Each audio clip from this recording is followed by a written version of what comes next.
अकोला शहरातील जठारपेठ चौकात काल एक चारचाकी वाहन अनियंत्रित होऊन थेट फुटपाथवर चढले।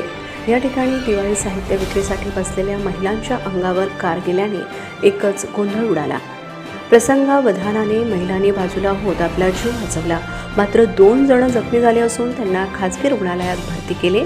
तर अपघातात मात्र किरकोळ दुकानदार यांच्या दिवाळी साहित्याचे मोठे नुकसान झाले।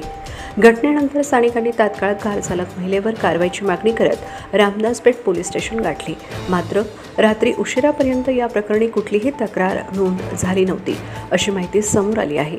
दरम्यान गाडी अनियंत्रित झाली कशी आणि कार गाडी चालक महिलाही मोबाईलवर बोलत होती का अशी परिसरात चर्चा आहे।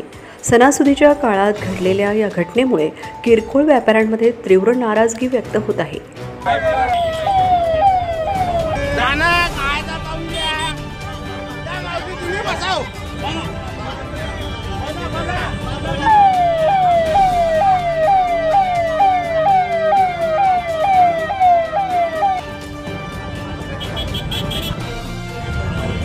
आम्ही बसलो दुकान बंद करू राहिलो। आम्ही आता सध्या महिन्यावर आवडू राहिलो। मी टाटा घेतला तो थैलीवर बॅटरी ठेवायला गेली। हे बाई आली सरळ 2 मिनिट हे दादा आमचे गिराईक यायले विचार आता सामान घेऊन गेले ते इथून, आणि ते बाई आली तसे घातलं तर मा नवऱ्याला वळलं ना आणि दोघंही मागं पडलो एकमेकाच्या अंगावर। बरं झालं नाही ती 2 फिरायला बाहेर एक पोरगी एक बाई होती की नाही, तिने दवाखान्यात नेलं। आयकांमध्ये ते बाई पुरी त्या गाडी खाली चंदेल होती।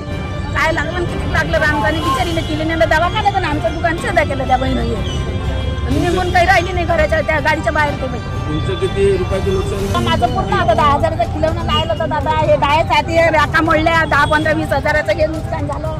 पाण्याचं टोपलं आहे 2,000चं, ते बा त्याचा धिंगाणा झाला, काहीच नाही विकलं ते त्याच्यातलं। आताच आणला आम्ही मालन लावला, फक्त आजच लावला।